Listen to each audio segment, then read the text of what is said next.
Bueno, muy buenas noches para todos. Bienvenidos entonces a esta segunda tutoría de Teoría General de Sistemas. Ya veo que todos están conectados. Entonces, la idea es que de pronto alguien nos comente algo al respecto de la actividad que había para el día de hoy y que hagamos un comentario breve de lo que investigaron al respecto, entonces, de lo que tenía que ver básicamente con la biografía de Ludwig von Bartalanffy con respecto a los aportes realizados a la teoría general de sistemas. Entonces, les escucho.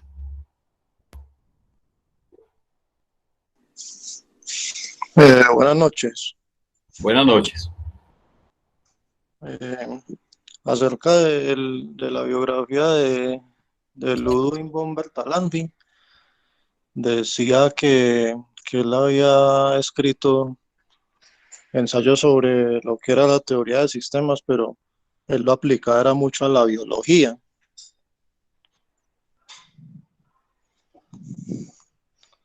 Él lo aplicaba mucho a la biología, pero resulta que muchas de esas teorías eran sacadas también de cibernética y todo eso.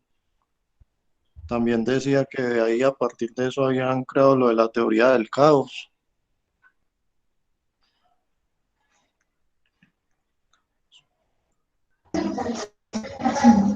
Sí.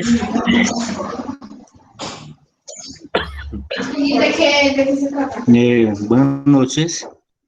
Buenas noches. Buenas noches. Profesor, pues ahí continuando con lo que decía el compañero, sí, pero entonces decía también que esa teoría se remontaba en los orígenes de la filosofía, que ya había pensadores que estaban como proponiendo esas ideas que luego Ludwig pues formalizó. Ese es en el caso de Aristóteles, de Heráclito y de Hegel, que ya tenían un pensamiento sobre que estaba relacionado entre sí, sobre las preguntas de la vida. Entonces, por medio de esa pregunta que se hizo Ludwig algún día, que dijo que qué es la vida, terminó fue realizando como esa famosa teoría, por medio que se resume de que el todo es más que la suma de sus partes. O sea, que la suma de sus partes, que esta teoría es más que la suma de todas esas partes, que por eso es que la teoría eh, ayuda a las demás teorías a resolver de pronto o darle solución a algunos problemas que tienen con respecto a, por ejemplo, a esos problemas que salen pues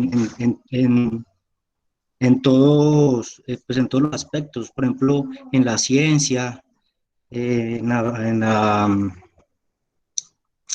ver, se me fue. Sí, o sea, que todas las investigaciones deben pasar por esa teoría para poder buscar una solución, porque esa teoría es como un complemento, es algo esencial para poder buscarle solución a esos problemas que se enfrentan día a día. Eso es mi punto de vista. De acuerdo, muchas gracias. ¿Quién más tiene? Profe, lo que yo averigüé es, complementando un poco lo que decía el compañero, sí, que se puede aplicar a diferentes campos, no solo en la biología como se dio pues en un inicio, sino que se aplica también en el campo de la cibernética, en el campo en muchos campos, se aplica en muchos campos y sirve pues para determinar algo que leí que era muy interesante, que decía que un sistema no se puede evaluar por un solo componente, sino que tienen que evaluar todos los componentes para saber cuál es el objetivo de este. De acuerdo, muy bien. ¿Quién más tiene para...? Buenas noches. Buenas noches.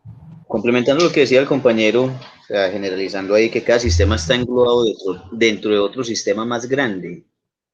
pero que cada componente, pieza o parte es esencial para el funcionamiento en global. Es como decir, por ejemplo, aquí en mi ensayo puse que igual que Pereira está dentro de Colombia, Colombia dentro de Sudamérica, Sudamérica dentro del mundo, y así sucesivamente. Cada uno tiene diferente grado de autonomía, y para él era muy importante las características de cada sistema, si era cerrado, abierto, flexible, permeable, centralizado, adaptable o estable. Sí.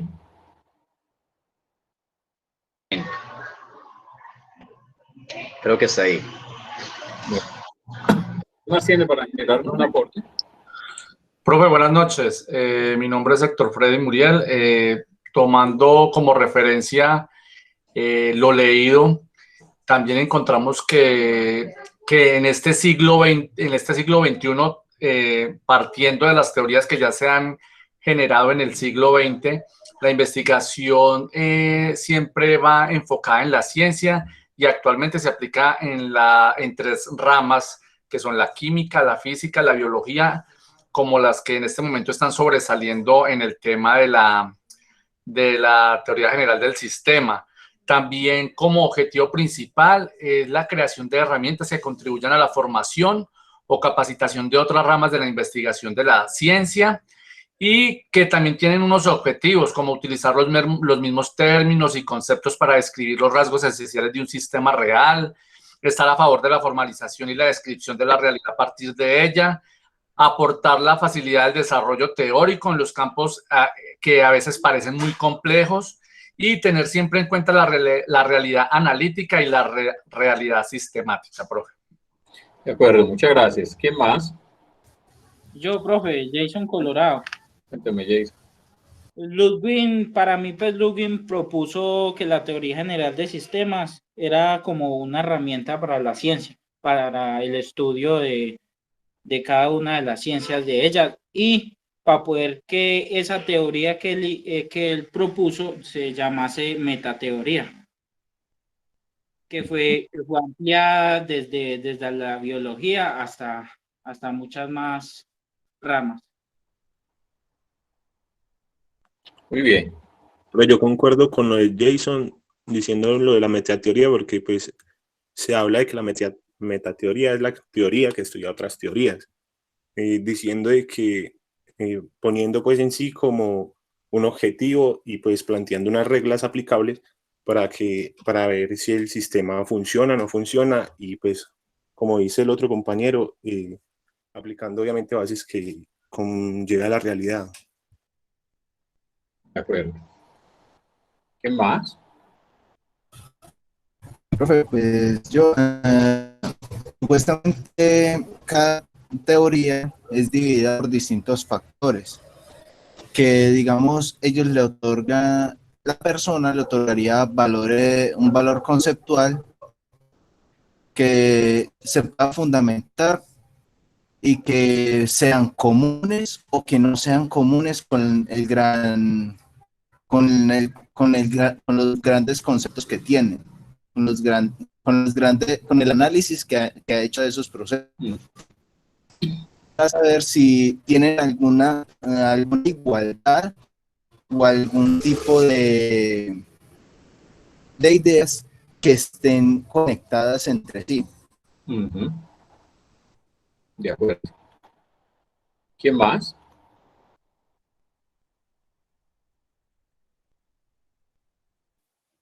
Yo, profe. Buenas noches. Bueno, también decía que, pues como ya han nombrado los compañeros, de que Ludwig digamos, esta teoría la había planteado principalmente pues para la biología. Lo que él buscaba era, digamos, salir un poco del reduccionismo analítico, ¿no? Ya que solamente pues como cuando se veía un sistema, se estudiaban, partes concretas del mismo, ¿no? Y entonces él buscaba una teoría que englobara pues todas esas partes y trabajara en buscar una solución, pero de manera pues conjunta. De acuerdo. Bueno. Entonces, Es claro de que lo que básicamente nos estaba planteando entonces en la teoría en general de sistemas y en el concepto que estábamos planteando, y básicamente entonces lo que nos decía es, venga, a hoy todos los componentes de sistemas en la actualidad básicamente son unos independientes de otros, pero resulta que es que el uno es el inicio para que otro continúe. Y cuando hablamos que otro continúe, digamos que son procesos. Anteriormente, cuando se trabajaba funcionalmente, pues básicamente su función iba hasta entregar un producto final. Pero resulta que a hoy las compañías ya cambiaron su metodología y están empezando a trabajar por procesos. ¿Y qué quiere decir por procesos? Venga, entendamos por procesos qué elementos y qué variables son las que debo de tener en mi proceso como entrada y qué variables son las que yo le tengo que entregar al siguiente proceso como salida del mío. Ese tipo engranado de elementos y que básicamente se hace hoy y se había venido haciendo hace mucho tiempo, que efectivamente el aporte a esta parte de teoría general de sistemas pues obedece a unos conceptos que, si bien descargaron el manual para esta materia, establece y habla de datos y de información. Cuando yo hablo de componentes y características de un sistema, son componentes y características propias de ese sistema. Pero venga, es que yo me tengo que interrelacionar con otro sistema. Y para poder relacionarme con ese otro sistema, debe existir algo en común que sea acorde para ambos. Por ejemplo, si hablamos entonces del sistema solar, básicamente obedecemos a que hay unos astros que entonces en las noches es luna, en el día es sol, y que ese sol tiene y cumple unas características específicas dentro de todo ese sistema propio de él. Pero que hay elementos que de una u otra forma nos sirven y que hay características de ese sistema que están relacionadas con nuestro mundo y lo que nos está dando hoy. ¿Quién pregunta por aquí? ¿Alguien que tiene algo para preguntar? Profe, qué pena. Yo soy estudiante nuevo y pues esta es la primera clase que tengo usted. Y ¿Sí? pues estaba mirando en la plataforma para ver si me llegaba, pues si me visualizaba con la clase, pero no, profe, no alcanzo a entender muy bien. Pues que apenas estamos dando inicio. O sea, este es el primer tema de lo que estamos evaluando. Y lo que estamos evaluando es una investigación que había que realizar y subir a la plataforma. Es decir, estamos dando la explicación contextual de la investigación que debía de haber subido y que se venció ayer en la noche. Ok, profe, y entonces, ¿cómo puedo hacer para recuperar esa nota o Debes esa cosa, subirla. la actividad? El enlace está Ok. ahí, debes subirlo. En la plataforma está el enlace de la clase anterior. La idea es que lo mire, lo verifique, y ahí está toda la explicación y los acuerdos a los cuales llegamos en la anterior clase. Les vuelvo y les recuerdo, estas tutorías están siendo grabadas y cada grabación que se realiza de la tutoría quedará en el canal de YouTube de la universidad. Dentro de la plataforma queda el enlace para que lo pueda realizar y lo pueda verificar, para que pueda resolver dudas de lo que hayamos visto durante el desarrollo de esta clase.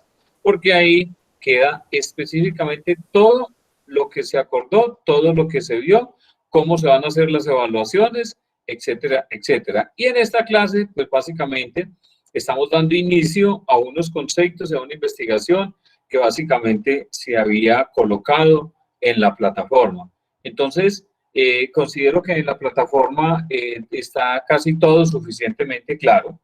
Si no está claro, pues bienvenidas las propuestas de cómo la podemos mejorar y qué debemos de colocar.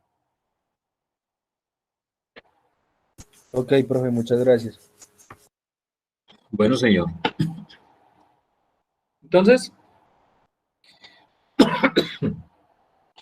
Cuando hablamos de esta teoría general de sistemas, estamos hablando de que es un componente teórico, ¿sí? Es un componente abstracto, así como lo es cualquier sistema de información. Todo sistema de información es abstracto, es decir, hay un componente que básicamente obedece a que usted no puede coger tangiblemente, ve, aquí tengo la nómina de 4 señores, aquí tengo la contabilización de un producto. No, es algo intangible. Y por eso a hoy es tan complejo para muchas compañías poder determinar cuánto vale la información de la compañía, que debería estar valorada. ¿Cuánto vale toda la información de mi compañía? ¿Será que puede valer más de lo que está valorada en activos fijos de mi compañía? Puede ser. Entonces, ese componente a hoy se le ha dado ya mucha más relevancia, mucha más importancia que en algunos años no se le había dado. Entonces, la teoría general de sistemas empieza a establecer un enlace entre un sistema y otro. ¿Cómo podemos nosotros establecer que esas variables de esos sistemas básicamente me empiezan a ir vinculando con otro sistema? Si lo llevamos a la práctica hoy, todos los sistemas de información interactúan con cada uno de los elementos que usted tiene dentro de su compañía. ¿Me explico? Háblese de un sistema modular, como un JD Edwards, un SAP, o háblese de cualquier ERP. Pues básicamente lo que usted tiene es una cantidad de información dentro de su compañía que está representada en datos, pero esos datos tienen unas características especiales. ¿Me explico?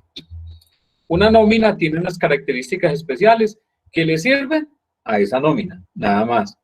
Por ejemplo, para liquidar entonces la persona, para pagarle sus salarios, tienen que conocer entonces el dato de quién es, la cédula, el nombre, tienen que tener un contexto de conocimiento de ese señor, le deben de haber hecho una vinculación, haber revisado una información y otra cantidad de elementos que son específicos para el conocimiento de ese cliente en su nómina. Pero resulta que es que esa nómina interactúa entonces con una contabilidad, interactúa con una tesorería y con un sector financiero o un sector bancario. Ahora hay unos elementos en particular para enlazarlos, claro. Si yo contabilizo mi nómina, pues básicamente lo que estoy haciendo es enviándole a ese señor de ese otro sistema cuáles son las características que él necesita entender dentro de su proceso, pero que yo le puedo brindar. A él no le interesa el señor donde vive. Es decir, el proceso de contabilidad no le interesa el señor donde vive, si la talla de las medidas son 42, si los calzoncillos no sé qué. A él no le interesa ese cuento. Pero si hay un dato en común que a él le va a interesar. ¿Quién es el número de identificación? ¿Por qué conceptos laboró en su empresa? Y básicamente esa es la información que el otro necesita. ¿Quién levantó la mano? Profe, fui yo. Profe, una preguntita. Ya que estamos viendo todo eso de la información y todo eso, esto tiene que ver algo con lo que se llama Big Data. Claro. Recuerde que por ahí alguien mencionaba los metadatos. Y básicamente, ¿qué es lo que hace? A hoy, y desde hace cuánto venía la teoría general de sistemas aportando elementos significativos a todos los sistemas de información. Lo que pasa es que hay muchas empresas que de una u otra forma se han quedado un poquito rezagadas, debido a que pues, el día a día les obliga a que básicamente tengan un registro de información y de datos en los sistemas de información. Pero venga, ¿quién le hace ese análisis? ¿Quién se devuelve a realizar una verificación de unas variables para poder evidenciar cómo ha sido el comportamiento? Por ejemplo, yo tengo en mi empresa, y creo que lo mencionábamos en la clase anterior, los inventarios. Entonces, si yo en los inventarios tengo mucha información, pero tengo elementos que no se me volvieron a mover dentro de mi inventario, pues yo tendré que hacer un análisis de esos movimientos o de esos repuestos o de esos elementos que tengo dentro de mi inventario que no se volvieron a mover. ¿Cuál fue la causa? Ni idea. Lo que pasa es que como el día a día que usted tiene en su empresa no le permite devolverse a eso, pues básicamente lo que usted tiene es una cantidad de información. Suponga que usted tiene 30 años de información almacenada en su base de datos y que lo puede consultar en línea. 30 años de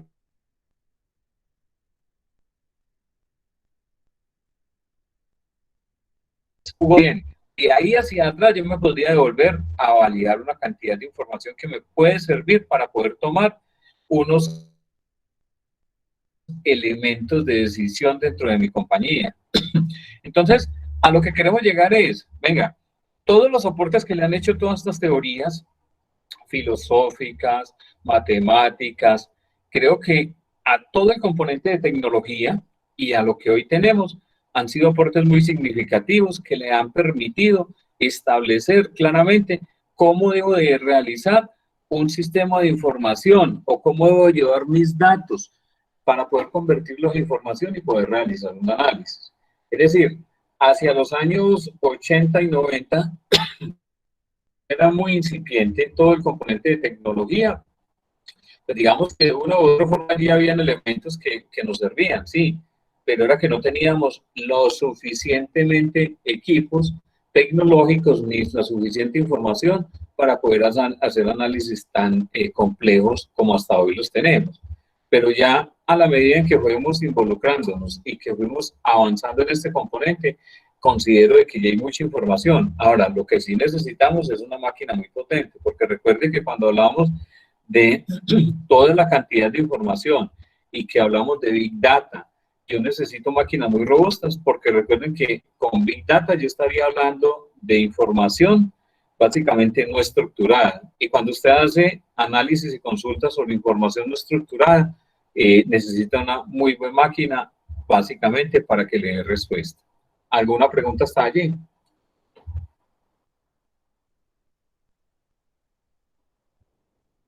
No, profe, ninguno.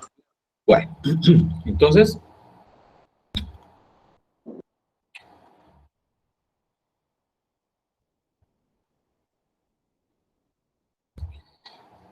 cuando hablamos entonces, básicamente, de todo lo que nos está hablando la teoría general de sistemas, pues empezamos a mirar que básicamente dentro de lo que nos está hablando y el resumen que hace al comienzo, todo el componente de el manual que nos entrega, la guía, pues básicamente estamos obedeciendo a que tenemos unos elementos dentro de todas estas teorías que nos van a conllevar básicamente a que generemos una información mucho más clara. Y es por eso que entonces empiezan a decirnos, venga, básicamente lo que tenemos son unos datos, pero esos datos lo que me van a aportar es información. Todo lo que tenemos almacenado en bases de datos, bien sea físicas o bien sea digitales, tienen una cantidad de elementos que lo que van a conllevar es una bolsita que me permite tener mucha información para poder capturar de allí todo lo que yo necesite. ¿Qué es lo que dejamos por cada uno de los elementos que nosotros navegamos en Internet? Pues básicamente es información. Y dejamos todos nuestros datos. Pero a esos datos, de cierta forma, yo debería de prestarle mucho más cuidado y mucha más atención. Porque resulta que es que yo puedo dejar mi nombre como dato, puedo dejar mi edad, puedo dejar mi país, puedo dejar mi número de cédula, la dirección y el teléfono. Y básicamente todo ese conjuntico de datos que entregué es información que de una u otra forma yo tengo que verificar a quién se la entregué. Porque es que resulta que si yo no sé a quién se la entregué, yo voy a tener y voy a correr un riesgo muy alto de que con esos datos que yo entregué míos puedan empezar a hoy a realizar cosas que realmente no deban de ser. Además, si usted ha visto, por ejemplo, los casos de hackers que han vulnerado sistemas de información, los casos de robos electrónicos, etcétera, pues el hacker que está allí pendiente de todos los datos que usted dejó como registro en la navegación de Internet, todo ese análisis básicamente lo hace para poder hacerle un seguimiento oportuno. Lo mismo que hace, por ejemplo, si usted tiene una cuenta de Gmail, Google le hace entonces a usted un recuento de cómo fue su movimiento durante el último mes, la última semana, en un año, qué sitios visitó, cuál fue su recorrido, etcétera. Si esa información la tiene Google, digamos, para tareas o actividades que ellos realizan, ¿qué pudiera suceder entonces en el evento en que esa información caiga en manos que no son? Por eso es que todos estos datos que básicamente tenemos y dejamos, pues se convierten en últimas en un riesgo latente y en un riesgo delicado. Porque toda la información que yo empiezo a entregar y que empiezo a ir dejando registro, pues voy a tener inconvenientes más adelante dependiendo de donde yo los deje. Y más aún, pues si soy algún, digamos, algún usuario de internet o de navegación cacharrero, pues de cierta forma estoy entregando mucha información. Por eso es que a veces las vulneraciones, tanto a personas como a empresas, a hoy, con el componente de virtualidad que se ha llevado de trabajo en casa, ha sido muy delicado, porque básicamente se han vulnerado muchos elementos de seguridad, debido a que a información fragmentada o datos que se han dejado en ciertos servidores que han servido para este tipo de elementos. ¿Alguna pregunta hasta allí? ¿Algún aporte? Sí, yo tengo una cosa, digamos, el mismo buscador Google, eso guarda datos porque guarda pues el historial de búsqueda. Sí. Un artículo como que ellos utilizan como medios como para hacer también propaganda frente a lo que uno busca. A mí me ha pasado, es que digamos, y me he metido a Amazon y he buscado cosas para el computador y me voy y me meto, digamos, a Facebook y me salen propagandas de lo que yo estoy buscando. Entonces no sé si también esos datos ellos lo utilizarán como para hacerle publicidad a la misma persona del buscador, no sé. Claro que sí. Recuerde cuál fue el alboroto con la política de privacidad de WhatsApp, ¿sí? ¿Por qué pegaron el grito en el cielo cuando empezaron a decir que entonces la política iba a empezar a cambiar?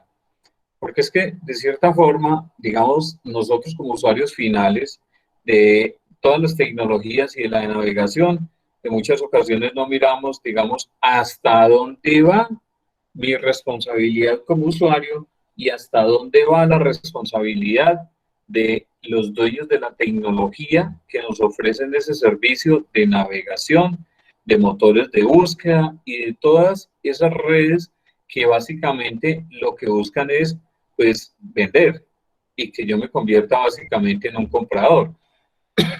Entonces, a eso específicamente era lo que mucha gente había dicho, venga, no, pero entonces nos cambiaron las políticas, ¿qué pasó? Y usted vio que hubo un alboroto y eso se calmó y efectivamente entonces WhatsApp dijo, sí, arrancamos en febrero, marzo, no sé, y arrancaron y pues nadie brincó ni nadie dijo nada.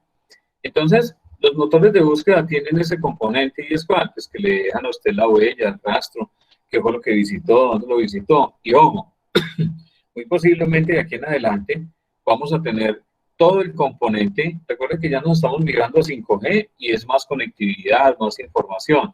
Entonces, muy posiblemente usted con tanta conectividad y con tanta inteligencia artificial en el manejo de toda la información, usted ingrese a un centro comercial y pues le empiezan a llegar propagandas, vea, mire aquí le tenemos los tenis, le tenemos no sé qué, porque básicamente eso es lo que buscan estos sistemas de información. Pues mirar cómo es el criterio de lo que usted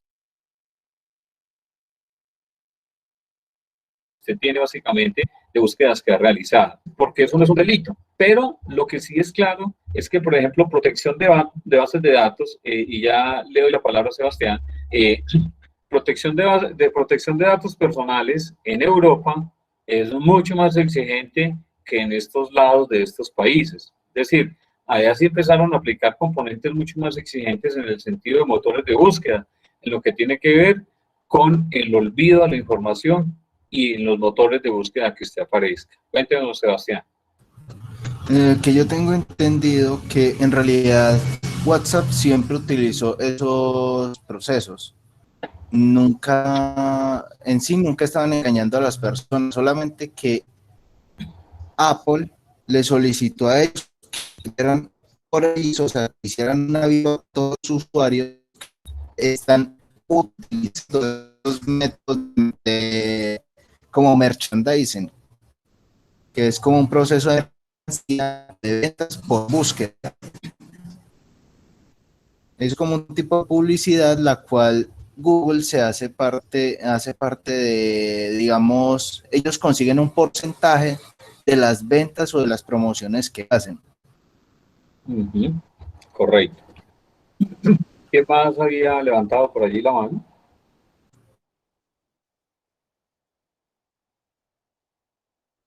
Yo, profe.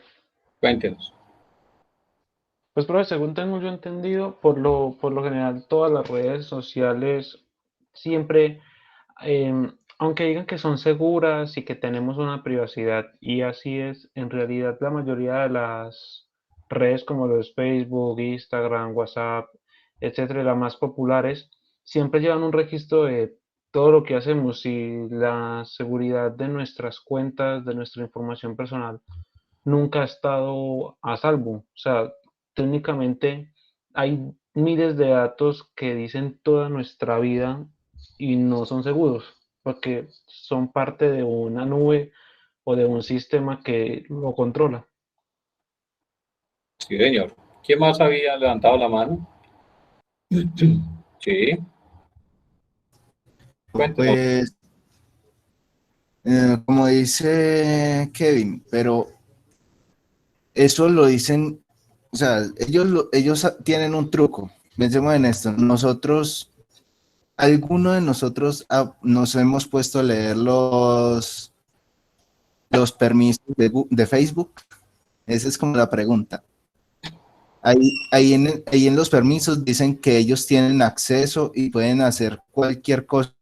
O sea, nosotros en sí somos los culpables de haber hecho esa, porque nosotros nunca, la gran mayoría, no hemos leído eso, desde que creamos las cuentas de Facebook, Instagram y otras redes sociales. Pero ahí estaría la misma trampa de la red, porque si usted acepta los términos y condiciones, puede acceder a la red, pero si usted no los acepta, no lo va a dejar entrar a la red. O sea, usted está aceptando los términos para poder usarla, a final de cuentas. Y todas tienen esa opción. Y yo creo que lo que dicen ustedes, pues casi nadie se detiene a mirar las políticas. Nosotros por el afán de usar algo, simplemente le damos a aceptar y ya. Y creo que la mayoría somos así. ¿Quién más iba a hacer un aporte por allí? Yo, profe.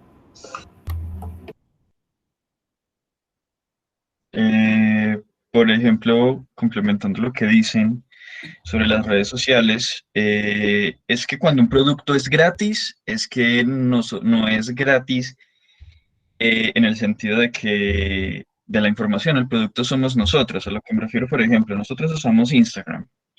Yo me leí el acuerdo de las políticas de Instagram y prácticamente Instagram, al ustedes otorgarle permisos al móvil, Instagram tiene acceso al historial, a los dispositivos y a escanear la red de la casa. Entonces, no es como que eso sea malo, sino que estamos en la época en la que la información es lo más valioso. Y pues ellos son los gigantes de tecnología que tienen que sacar dinero de algún lado y el lado somos nosotros. Eso que uno se mete a buscar algo y después le sale la publicidad, es que estos manes tienen un algoritmo de inteligencia artificial que busca su historial y junto con los cookies le van a ofrecer la publicidad que usted se ajuste. Literalmente así está todo Internet. Y por más que digan que no es así, pues va a estar así, porque nosotros somos la mercancía y ellos se adaptan a lo que nosotros queramos y así venden más. Eso es la conectividad. Por ejemplo, el IoT, el Internet de las Cosas, hace eso. Cuando descargamos un archivo, tiene información de nosotros. Cuando subimos un archivo, tiene información de nosotros. Prácticamente para nosotros estar aislados, no tenemos que tener literalmente Internet ni estar registrado en ninguna base de datos.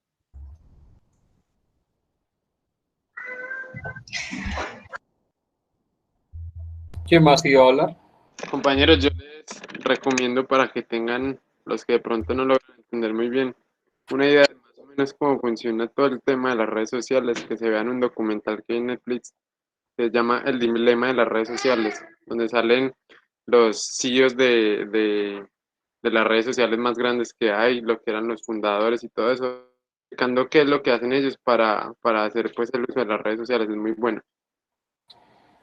Bueno, cerrando todo este ciclo, si ustedes han visto casi la mayoría de normatividades que han implementado a nivel país, pues básicamente han sido adaptadas del exterior.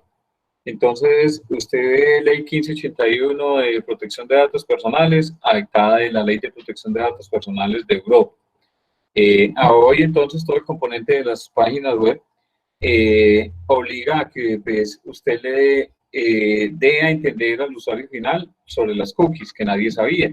Entonces, nadie sabía que dentro de todo el código fuente de las cookies, pues yo puedo capturar una cantidad de información. Pero, ojo, no quiere decir que yo le esté dando autorización para que usted capture esa información. Es que ahí es donde viene el límite y el hilar delgadito. Una cosa es que yo le dé, que yo ingrese a una página web, pero que ellos me digan qué es lo que están guardando en las cookies. Anteriormente las páginas web no le decían a usted qué tenían las cookies y qué información era la que guardaban. Es por eso que capturaban mucha información, pero a hoy ya la cosa es diferente. Hay un componente legal que es en el cual yo como usuario final sí me puedo soportar y puedo empezar a discutir muy claramente cuáles son esos elementos que yo como usuario final tengo derecho. Adicional a eso, creo que ya en el Senado y en la Cámara, pues creo que llevaron los grandes representantes de estos componentes que eran los de Google y los de Facebook, pues para que establecieran cuál era el límite de responsabilidad de todos y que quedara claramente definido, porque es que al yo aceptar acceder a una red social, ellos me tienen que definir a mí cuál es el límite y cuál es el componente de responsabilidad de ambas partes. Hay dos elementos diferentes, uno es habeas data y otro es el componente de protección de datos personales. En la habeas data es para el sector financiero y la protección de datos personales es a nivel general. Entonces son dos elementos completamente, digamos, independientes. ¿Se complementan los unos? Claro, sí, el uno con el otro. Sector financiero y protección de datos personales es a otro nivel, que lo manejan a otro componente diferente. Entonces, enfocados en este componente y todo lo que tiene que ver con los datos, es claro de que a hoy los sistemas de información lo que están haciendo es unos aportes significativos a que todos esos datos y toda esa información básicamente obedezcan a un elemento claro que es que. Entonces aquí nos muestra cuál es el esquema de un sistema de información. Un sistema de información tiene un componente de entrada, tiene un proceso y tiene una salida que creo que ya lo habíamos hablado. Básicamente tiene una retroalimentación. Pregunto, ¿será que todos los procesos tienen una retroalimentación o habrán algunos que no tienen una retroalimentación? Yo diría que todos. Algunos. ¿Cómo cuáles?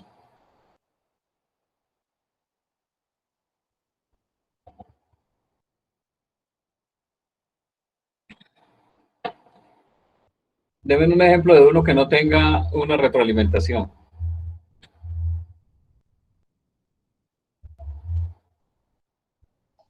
Las entradas anónimas no podrían ser unas. ¿Las ingresa? ¿Cómo, profe? ¿Y quién las ingresa? Si son entradas anónimas.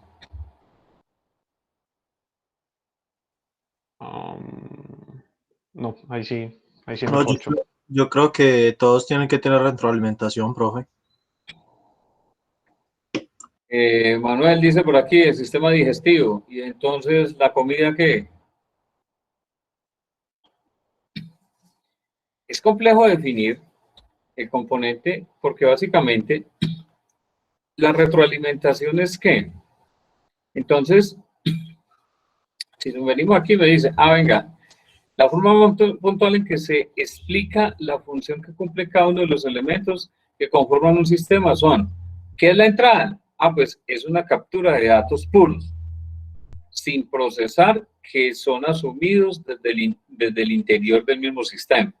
Cuando hablamos de la entrada de los datos, estamos hablando de una materia prima que básicamente obedece a un dato que debe venir sin ningún procesamiento. Es decir, cuando usted empezó a reportar sus novedades de una nómina, por ejemplo, el dato que yo estoy tomando básicamente es el primer dato cuando me registró ese señor el ingreso a un sistema, digamos, a laborar. Es decir, la persona me llegó y marcó el reloj, ese es el primer dato que irá a tomar mi sistema de información. Y ese dato es un dato de entrada, un dato puro que no ha tenido ningún procesamiento por el momento, solamente el ingreso para que se almacene en esa base de datos. Entonces, ¿qué hace ese sistema con esa entrada? Pues ya tiene que tomar una decisión de esos datos que están allí, que vienen de esa entrada, qué es lo que tiene que empezar a realizar y hacia dónde se tienen que dirigir. ¿Qué es lo que hace el proceso? Pues toma ese dato puro y basado en los componentes de esa información, qué es lo que trae para poder tomar alguna decisión. Entonces el señor ingresó con su carnecito y lo leyó un lector de código de barras, o lo escaneó el iris o el ADN, o un componente biométrico diferente, y lo que hizo fue identificar ese señor, quién es, a qué horas ingresó, y con eso el sistema hará algún tipo de proceso.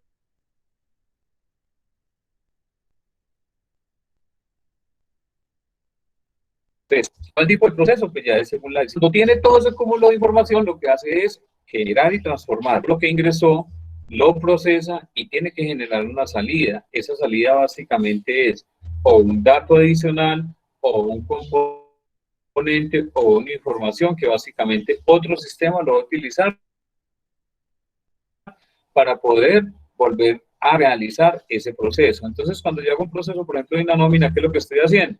Pues lo que hago básicamente es que aquí hay un señor que tiene unas novedades, esas novedades las ingresa él como dato de entrada, otras novedades vendrán por otro lado, como alguna novedad de alguna incapacidad, otro componente, y dentro de mi proceso, lo que hace mi sistema básicamente es que, pues, coger todos los datos que tiene él aquí y que me ingresó con las novedades, etcétera. Pero el proceso mismo tiene algunos parámetros que debe de generar para entregar una salida de una liquidación de una nómina.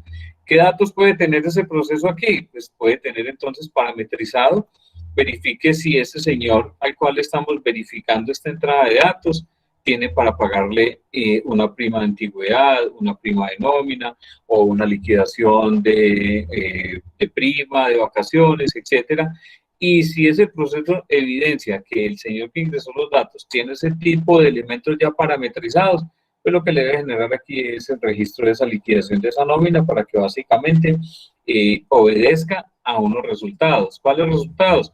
Pues que ese señor entonces hizo un pago a la seguridad social, ese señor hizo un abono a una cartera, un préstamo de vivienda que tenía, ese señor se les contó para unos embargos y una cantidad de elementos que al final esto vuelve y me da una retroalimentación para el proceso de esa nómina. Y es que, bueno, le genera a otros actores dentro de eso. ¿Esos actores son cuáles? Pues el pago a la seguridad social o la consignación de la nómina en la entidad financiera, pero dentro del mismo proceso también con el fin de ir disminuyendo unos saldos o de parametrizar realmente qué elementos son los que ya se fueron concluyendo dentro de esa nómina. Entonces, estos sistemas básicamente a hoy son los que de una u otra forma nos están apoyando en toda la toma de decisiones. Y esa toma de decisiones básicamente obedece a que esa toma de decisiones con una retroalimentación básicamente nos entrega ¿qué? Esa retroalimentación nos entrega una revisión o una evaluación. Es decir, que la persona cuando liquida su nómina, pues básicamente obedeció a que ya se hizo una evaluación. Ese señor cumplió un ciclo de liquidación de tal periodo a tal periodo. Ya ese ciclo quedó cerrado, por consiguiente, ya el sistema tendrá que tomar otra interacción y retroalimentar el elemento que se ha liquidado. El señor ya tiene más días de laborados, tiene más días para cotización, tiene más días para la prima, tiene más días para las vacaciones, etc. Esa evaluación la hace el sistema. Y esa evaluación también tiene que obedecer a que detecte algunas fallas, ¿sí? Puede ser que todo el proceso estuvo bien, pero venga, ¿qué sucedió y cómo hago para evidenciar si esa entrada realmente sí fue correcta o no?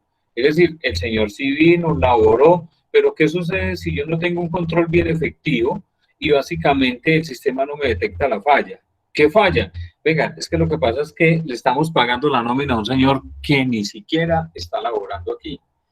Entonces, ese elemento, a pesar de que mi sistema sea tan completo, a pesar de que mi sistema obedezca a una estructura bien generalizada, detallada, esos controles son controles que el sistema debería generar. Pero ¿cómo hago yo para controlar que me crearon un señor que realmente o físicamente no está? ¿Y cómo hago para empezar a detectar esos componentes? Entonces, básicamente, esos elementos y esas fallas, en algunos casos, me los puede detectar entonces una evaluación de mi sistema. Pero hay otras fallas que efectivamente son difíciles de percibir. Es decir, yo puedo hacer una evaluación, por ejemplo, venga, en mi nómina, cuántas horas extras estamos generando, y lo puedo comparar contra un parámetro del sistema que es, venga, no podemos laborar más de tantas horas extras porque es ley del gobierno que no puedo laborar sino hasta un número de horas extras.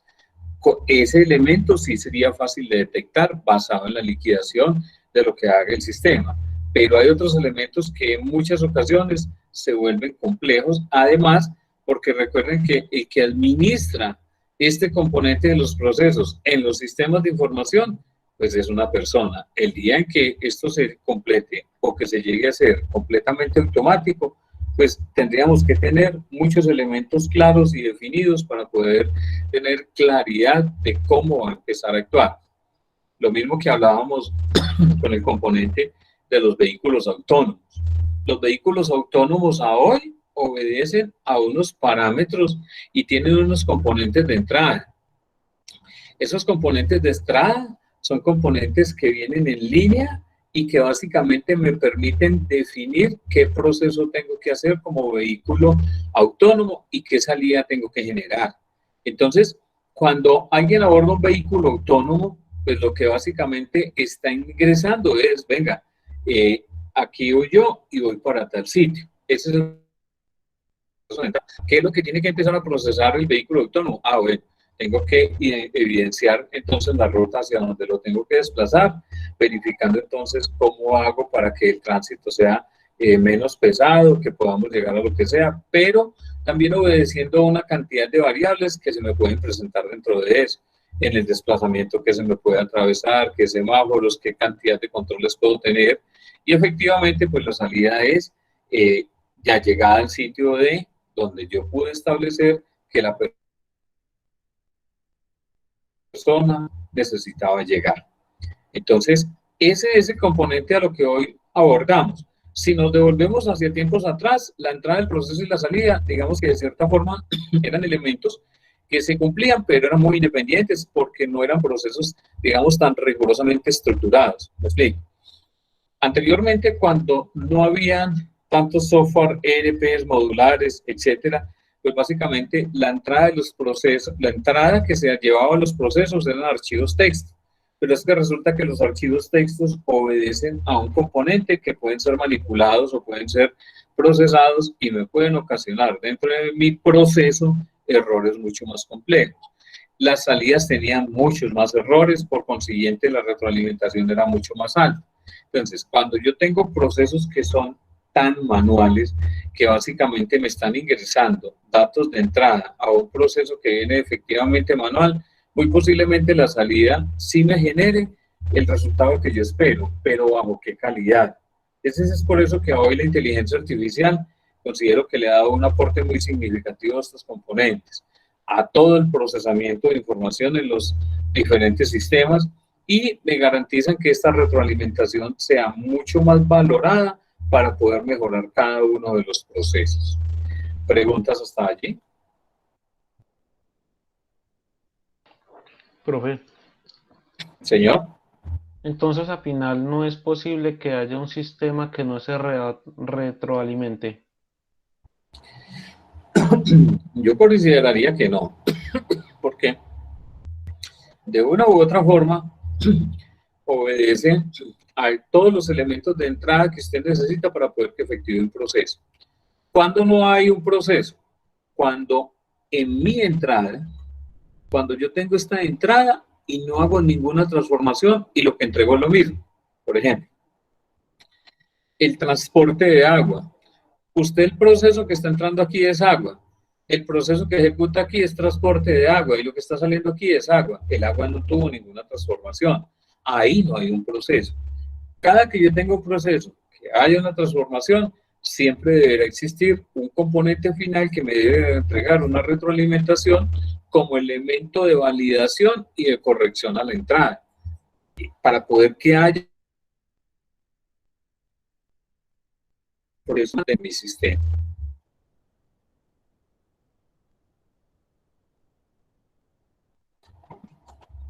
¿Alguna otra pregunta? Profe, yo quería decir que entonces las retroalimentaciones, su principal función es en consistir que haya una gran variedad de entradas de datos, ¿no?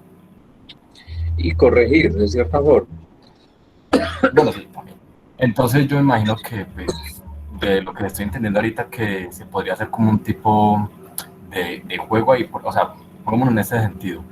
La retroalimentación se basa en obtener todos los datos, así sean desordenados, pues luego pasarlo por un proceso, pero su principal función o su principal misión es absorber la mayor datos que pueda. Entonces, yo creo que se podría un poco, diría, evitar este proceso si de pronto se hicieran 2 de cada uno. Por ejemplo, si usted no quiere que le hagan seguimiento, el proceso, bueno, haga 2 procesos diferentes, pero con su mismo identidad. Por ejemplo, en el proceso ya se comienza a hacer el proceso de que, el proceso se comienza a hacer de cuál es el nombre de la persona, su número de identidad y bueno, cuáles son sus gustos, ¿no? Entonces, ¿qué es lo que yo digo? Que hagan lo mismo, pero que al final cambie. Digamos que usted puso su gusto del primero, que pues, le gusta, digamos, que la papaya, ¿no? Entonces, que en el otro, pongamos que le gusta la manzana. Entonces, ahí hay una problemática, porque es que ingresa datos de la misma persona, pero con diferentes gustos. Entonces, yo creo que eso podría ser un poco ahí de, no sé, de volver un poco loco al sistema, porque eso es una base de datos que sobreagrega datos de una persona ya existente. Sí, claro, pero es que volvamos al caso, por ejemplo, de la nómina.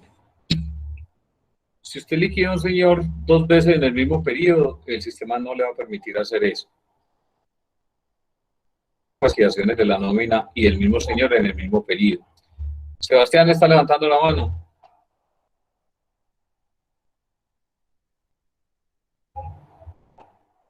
Sebastián. No, profe, él no lo está levantando. Yo la veo aquí levantada, ya la quito. Bueno, profe, pues ya la aprovecho, entonces le digo yo. Pues es una pregunta de lo mismo, pero un poquito separada del tema. ¿Qué pasa con las personas que no tienen ningún registro en redes, en información básica en sí? O sea, ¿qué pasa con las personas que son desaparecidas en redes? O sea, que en sí siguen, pues en el planeta siguen vivas, pero no hay ningún registro de ellas. ¿Pero qué pasa en qué sentido? Pues tipo, por ejemplo, las personas que hacen ataques cibernéticos a redes sociales o tratan de robar archivos de empresas, etcétera. ¿Cómo logran no ser percibidos? O sea, ¿cómo logran no existir en la base de datos? Lo que pasa es que obedece a varias cosas. Cuando hay un ataque cibernético o un ataque de hacker que quiere hacer daño, la estrategia básicamente es que ese ataque, digamos, no se hace directamente desde el servidor de donde yo estoy saliendo. Efectivamente, lo que se hace es escalonar por varios sistemas de información y efectivamente hacer el ataque desde un nivel totalmente diferente. Hoy existen software bastante dinámicos que me permiten evidenciar efectivamente el ataque desde dónde salió. Los servidores hoy tienen un nivel de protección bastante interesante que me permiten hacer esos seguimientos. Lo que sucede es que si ese ataque que me hicieron desde ese servidor en un país que básicamente no tiene convenio con el país donde sufrió el ataque o no tiene ninguna relación, ahí sí pues apague y vamos, por decir algo. Si yo tengo un sistema de información y lo tengo para que los usuarios puedan ingresar a través de internet, digamos que yo sufrí un ataque porque estoy realmente, digamos esto, puede ser que tenga un nivel de seguridad bueno, pero igual me lo vulneraron. Y tengo un sistema, digamos, que me hace el control y la validación desde dónde son los ataques que previenen que me hicieron.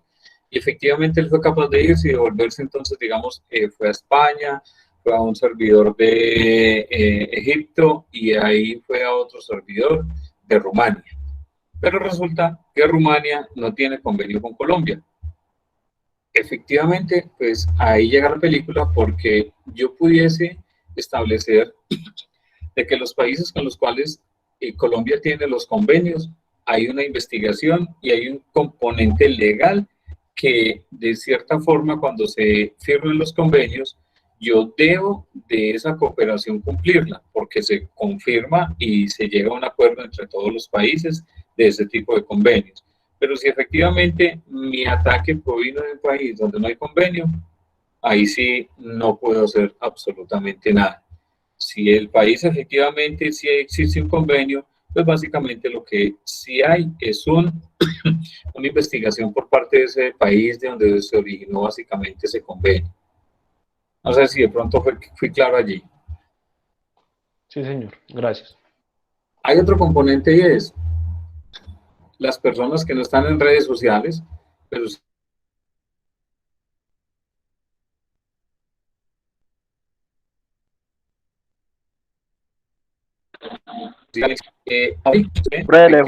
no están matriculados. Profe, no escuché nada, eso se le fue la voz. Profe, es que como que se le va la señal. Se le está cortando, sí, profe. ¿Me escuchan ahí? Sí, profe. Sí, profe. Señor. Ahí sí. Espera que es que me tocó cambiarme de banca en el parque en el internet gratis para la gente.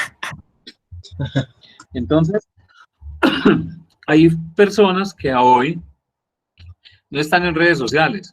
Entonces, por ejemplo, usted puede tener, digamos, gerentes, altos directivos que no están en redes sociales y usted no los va a encontrar.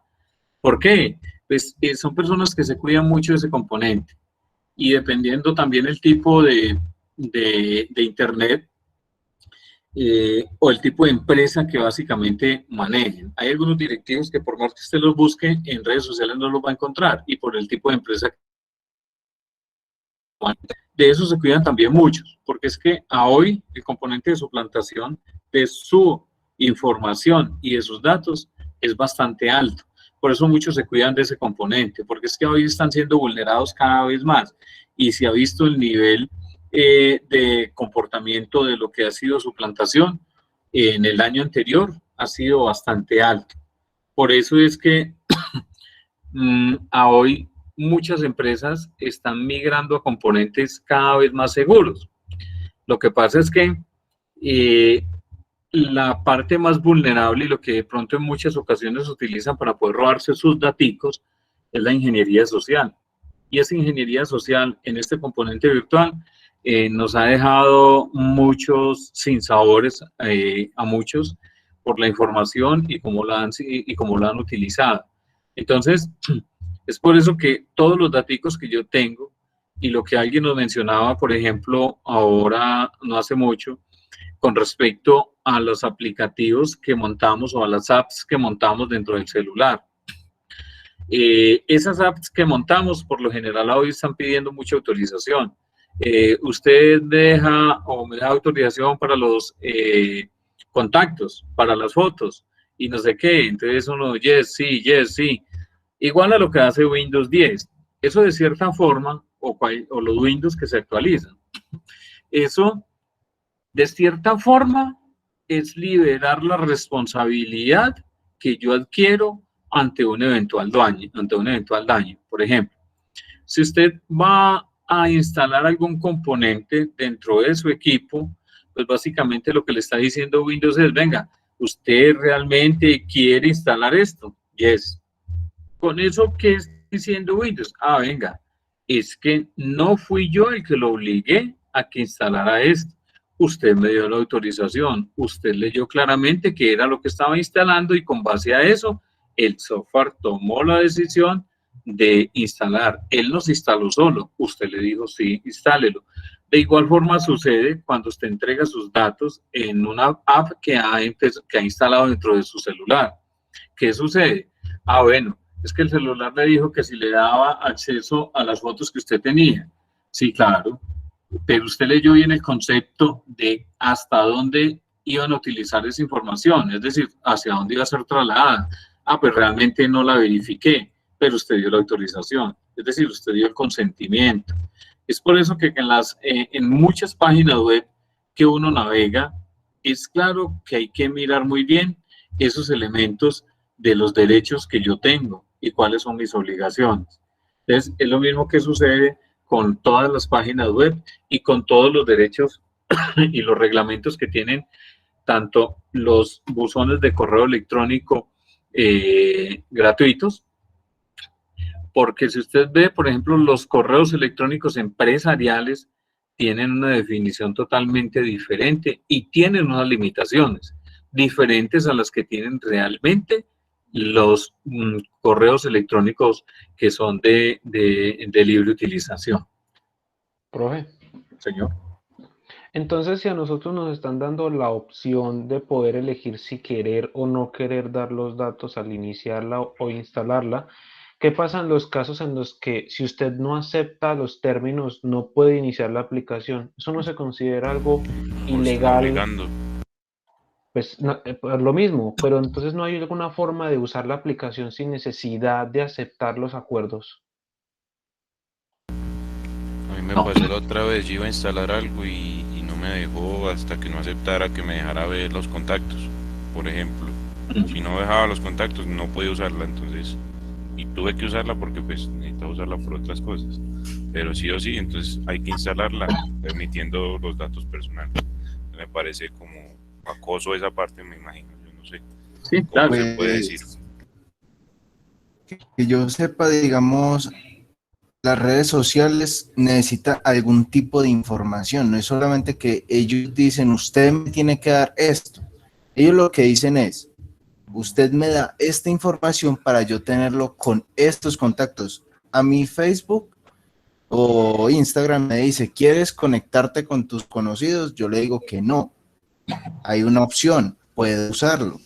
Pero, digamos, si yo requiero un inicio de sesión, todas las aplicaciones van a requerir un inicio de sesión a excepción de buscadores. Digamos, Facebook, nosotros tenemos una contraseña y un usuario. Ellos requieren saber de quién es eso porque hay posibilidades de que también haya acceso hacker.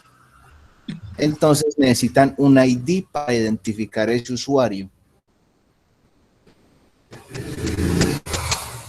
Además es claro de que si yo voy a utilizar una app o cualquier programa, digamos que yo me bajé un programa, no sé, de diseño gráfico que era gratis, de cierta forma, eso que me están ofreciendo que es gratis, pues ellos tendrán que tener un componente tanto comercial como de protección de datos y de la información de ese componente de respaldo para ellos. Es decir, la contraparte también se debe proteger de cierta forma de esa información.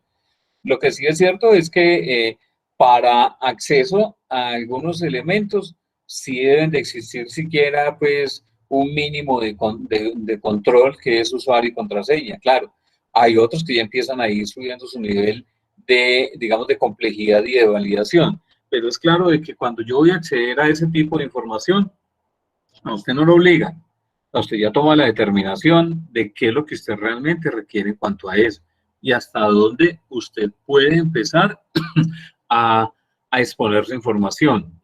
Si usted, digamos, que me imagino que todos ya han ingresado a la Deep Web les genera a usted, cada que usted va a instalar cualquier navegador para acceder a esa red, le dice, venga, tenga en cuenta estas recomendaciones.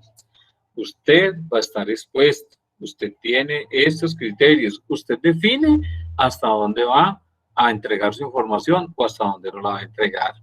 Entonces, digamos que hay una responsabilidad compartida, tanto del usuario final que es usted, como del otro elemento que le está ofreciendo a usted básicamente ese tipo de información.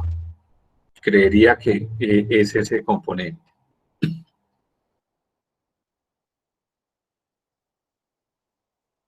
Por aquí Fabricio nos dice, pero la presión social hace que usted se sienta mal por no estar a la moda.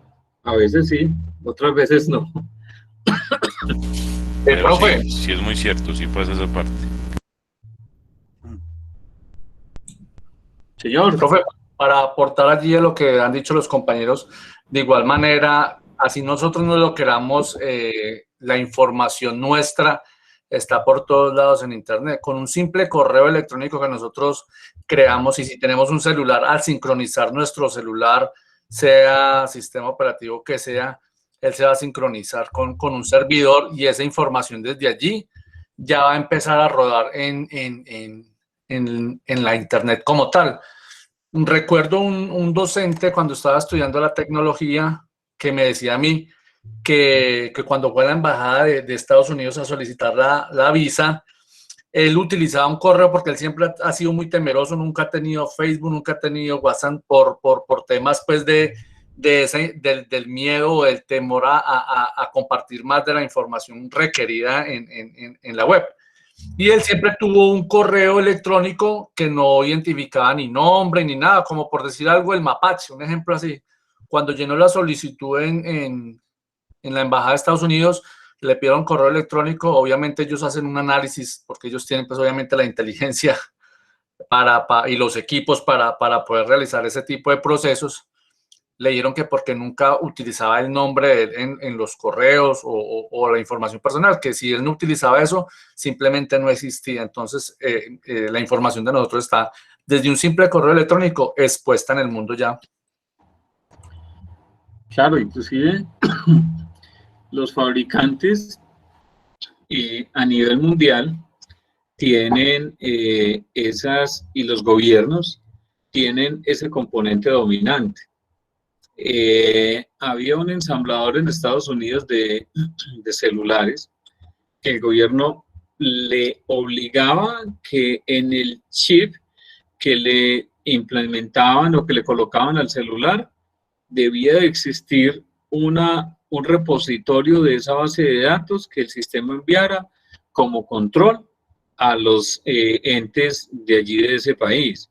Eso sí es violativo ante cualquier elemento, pero si usted firma esas cláusulas con el gobierno, pues usted no le va a ir a contar al usuario final, ve, ¿cómo le parece que tenemos esta cláusula? No. Además, en los celulares de hoy, por ejemplo, su celular digital se le queda bloqueado y usted no sabe qué es lo que está atrás, qué se está corriendo, qué se está ejecutando, qué se envió o qué no se envió. Entonces, es ese componente que nos queda sangrando duda. Venga, ¿qué sucede entonces en el trasfondo de mi equipo? En los equipos de escritorio, en cualquier equipo portátil, pues usted sí con control al suprimir podrá mirar el administrador de tareas, pero es que en su celular, en un software que venga interno dentro de su procesador, es complejo ir a ese nivel y a ese fondo. Entonces, eso tiene tanto de largo como de ancho. Igual muchos países restrictivos en Europa que no dejan utilizar hay otros países donde las redes sociales son totalmente prohibidas. Entonces, ese componente de restricción de acceso a los datos y a la información, en muchas ocasiones también ese límite o esa restricción la colocan los países. Bueno, ¿algo más para adicionar? Pues, profe, qué pena ahí. Pues yo creo que siempre pues estamos expuestos a que, a que estas grandes compañías pues influyan sobre nuestra información. Pues porque no solo pues con poner un correo o con buscar en un buscador, valga la redundancia, no sé, tenis Nike. Si tú miras en el celular o en el computador y dices, ok, Google, ellos automáticamente muestran las ventanas de búsqueda. Entonces, pues por medio de la voz, incluso por medio de las cámaras en segundo plano, ya están activas. Entonces, pues ya es muy duro como tener esa privacidad que tanto han luchado. O sea, entonces a eso voy, a que, bueno, y otro punto a que voy es que, pues, no, como lo decía el compañero ahorita, nosotros somos el producto, entonces estamos expuestos pues a ese tipo de cosas. Pues ya sea que aceptemos o no aceptemos, ya estamos en ese limbo como tal de robo de información. Pues yo no lo llamaría como tanto robo de información, sino una exposición de mi información y un riesgo que yo debo de correr. ¿Quién había levantado la mano por allí? Profe, yo, pues yo creo que más que robo de información, admitámoslo, a final de cuentas nosotros mismos damos nuestra información inconscientemente.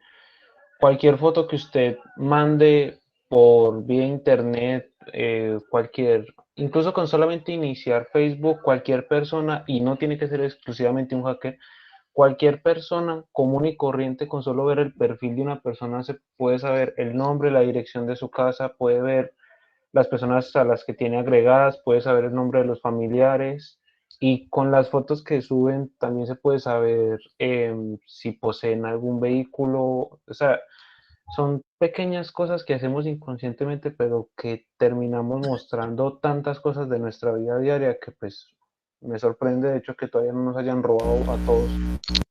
Pero es que no es solo con fotos, no es solo lo que uno tenga entre el celular, sino que usted está entretenido hablando y en cualquier momento. Por ejemplo, a mí me ha pasado que yo digo, ve, qué rico un carro, y en Facebook me aparecen carros muchísimos, qué rico un iPhone, y me empiezan a aparecer iPhone. Entonces, muy raro, me parece muy raro esa parte, aunque sí nos plagian así sin nosotros darnos cuenta. Es porque todo es marketing a final de cuentas. O sea, todas las redes siempre van a ir a lo mismo y es necesidad de vender y vender y vender. Y pues sí, y de hecho nosotros aceptamos en los acuerdos permitir el micrófono. Así que pues podría ser una de las razones por las que hablamos y inmediatamente se dan cuenta de qué es lo que queremos o qué es lo que estamos intentando buscar. Bueno. Eso no es robo de información. Uno pues así tenga que usar la aplicación, sí o sí toca aceptar esa parte. Entonces no es robo de información. Qué pena, yo tomo un poco la palabra y respetando todo, pues, todas las opiniones que han dado, yo creo que estamos basados todavía en algo que poco a poco se ha ido desapareciendo. Realmente estos permisos que todos estamos diciendo es algo que a medida del tiempo se han ido desapareciendo. Bien, como ha dicho el profesor, pues han habido países donde ya están prohibiendo esta clase de redes sociales o que quiten esa clase de permisos. Realmente ahorita estamos llevados a un punto más allá que nos están metiendo poco a poco, que muchos, me incluyo en el momento, todos nos estamos aliando con todo. En este momento, el que instale Windows 10 puede conectar su teléfono vía Wi-Fi, puede quedar tu teléfono conectado con tu computador, 5 computadores más. Tienen muchas conectividades realmente.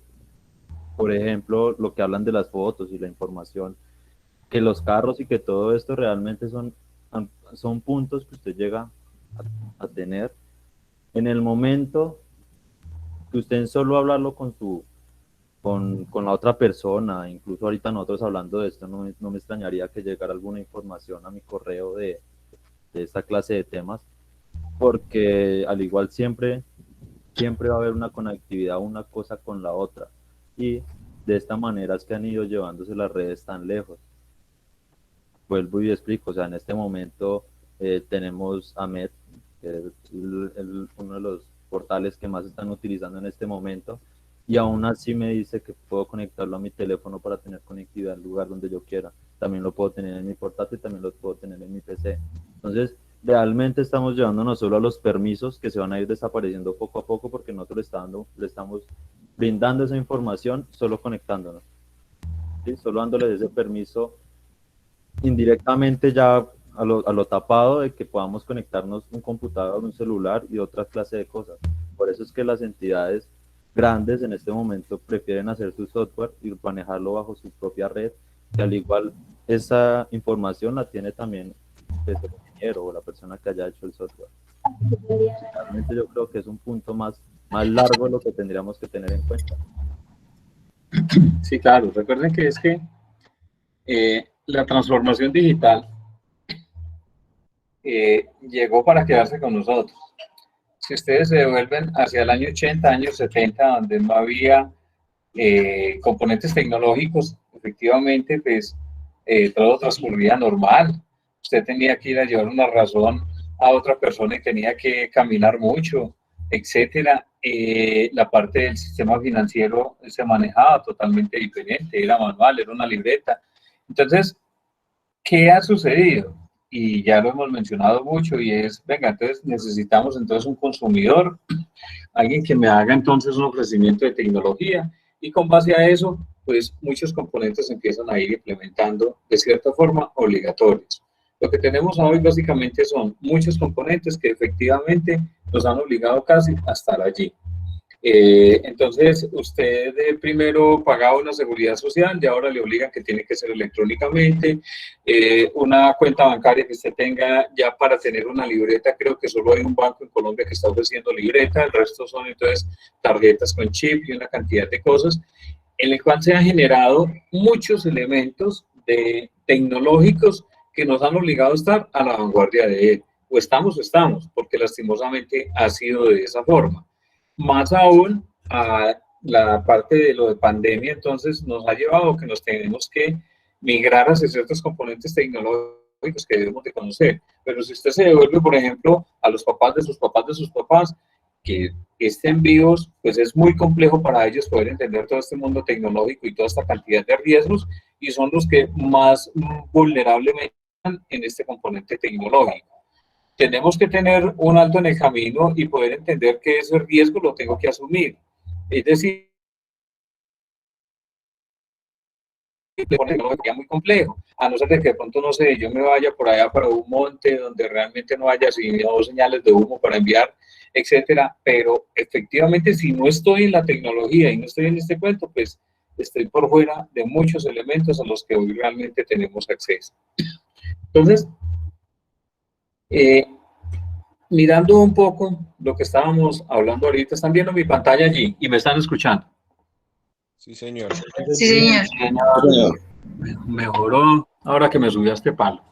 Entonces, la economía y lo que estábamos hablando de la retroalimentación, básicamente obedece entonces que yo tengo muchos componentes de entrada dentro de mi sistema. Esos procesos lo que hacen es, venga, toda esa entrada, ¿cómo me le está aportando mi proceso? Y efectivamente, ¿cuál es la salida? ¿Qué es la retroalimentación en el caso?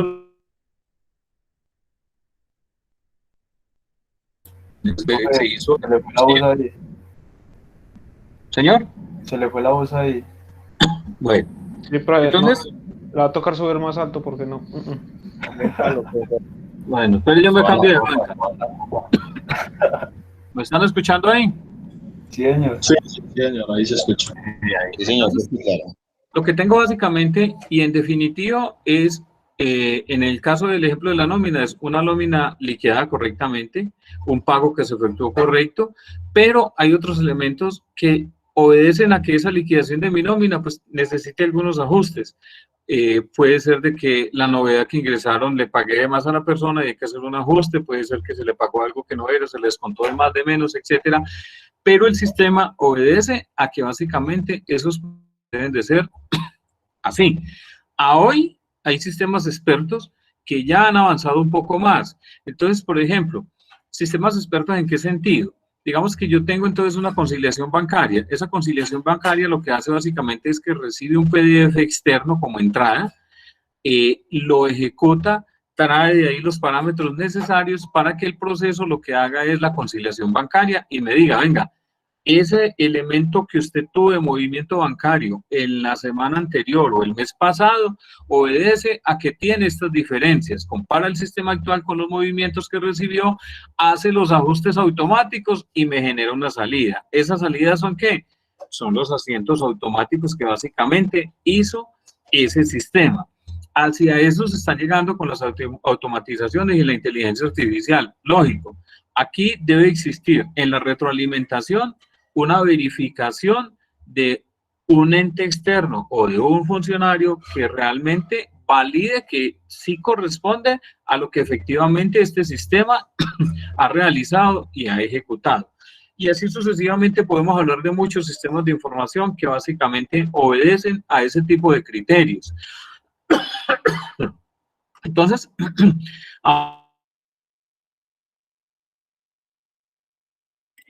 Se volvió entrecortado. hoy estamos hablando entonces de que... ¿Ahí me escuchan? No, pero ya me tienen... todos. No, pero es que no son todos, ¿verdad? No es el internet mío. Oiga. Sí, profesor. Oiga. Yo no sé si ese palo está muy pequeño, yo no sé, profe, pero... No, yo creo que esa es la wifi de ustedes. Para la gente está muy colapsada. No, es internet, profe. No creo. Entonces, hoy tenemos sistemas abiertos y básicamente el sistema abierto pues, es el que recibe toda información de todo lado. Hoy los sistemas abiertos nos han permitido poder ir un poco más allá hacia elementos que nos... No, pero hay que decirle a la alcaldía que ponga más megas. No, Entonces, si les quisiera escuchar a ustedes es un ejemplo de sistema cerrado.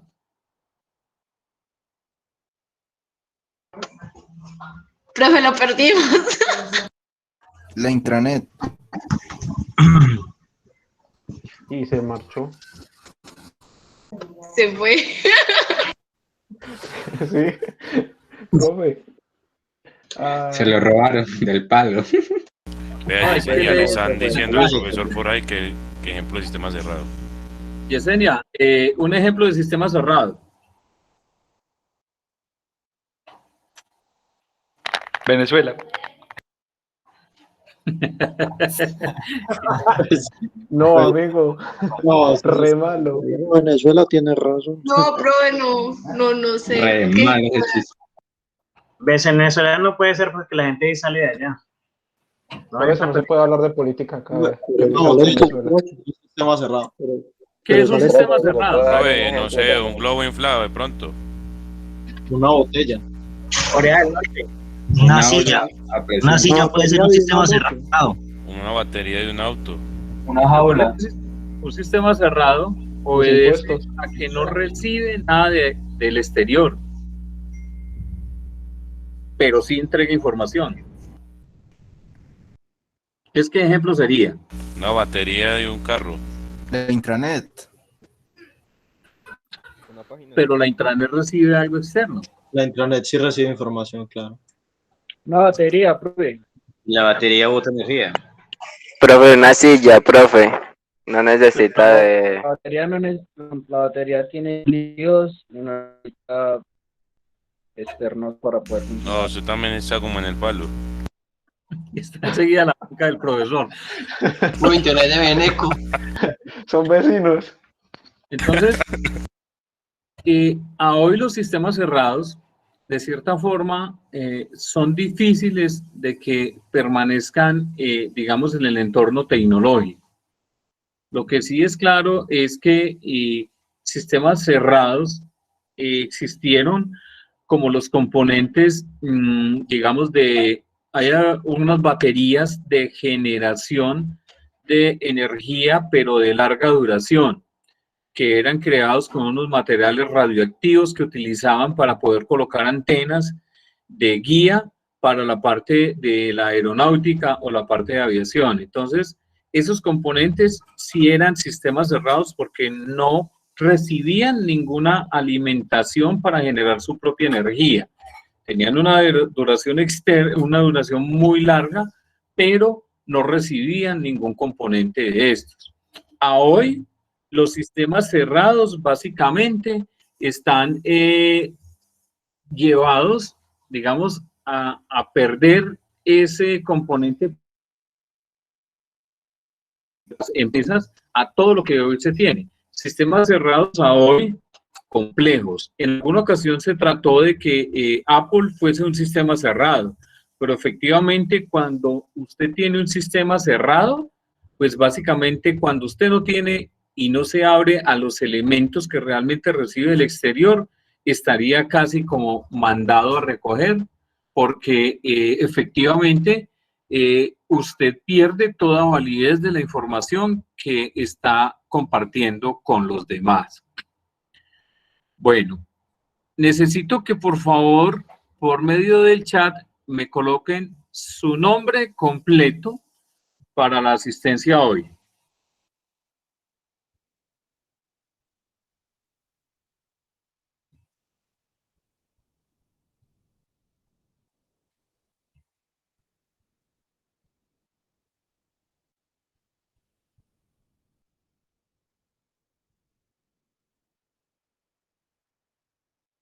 Esta gente escribe muy rápido. Copiar y pegar es muy rápido.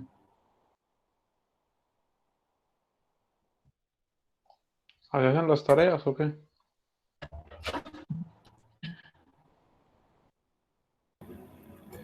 Profe, una Señor. pregunta.